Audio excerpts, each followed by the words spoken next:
সামনে যে সিটি কর্পোরেশনের যে নির্বাচনগুলো হবে সেই নির্বাচন এবং অন্যান্য স্থানীয় সরকারের যে নির্বাচন সেই নির্বাচনগুলোতে যেন নির্বাচন নিয়ে কোনো কারচুপি, নির্বাচন নিয়ে কোনো ধরনের অনিয়ম এবং লেভেল প্লেইং ফিল্ড নষ্ট হয় এবং প্রশাসনের নিরপেক্ষতা কোনোভাবে প্রশ্নবিদ্ধ হয়, এমন ধরনের কোনো কাজ করা যাবে না।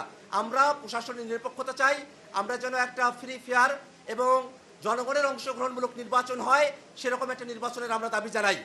এর বাইরে গিয়ে আমরা একটা বিষয় গুরুত্বের সাথে আপনাদের সামনে আমরা উত্থাপন করতে চাই, তা হলো বাংলাদেশে আওয়ামী লীগের দোসর যারা আছে তাদেরকে নানাভাবে বাংলাদেশে তাদেরকে পুনর্বাসন করার একটা প্রক্রিয়া চলমান রয়েছে। আমরা খেয়াল করে দেখেছি এবারের নির্বাচনের পরপরের সময়টাতেই আওয়ামী লীগ ছাত্রলীগের দুর্ধর্ষ সন্ত্রাসীরা তারা ফেসবুকে নিজেদেরকে আবির্ভাব ঘটিয়েছে, বিভিন্ন জায়গায় তারা মিছিল দিচ্ছে, বিভিন্ন জায়গায় তারা নিজেদেরকে তাদের যে নিষেধাজ্ঞা রয়েছে সেটাকে উইথড্র করার জন্য তারা বলছে।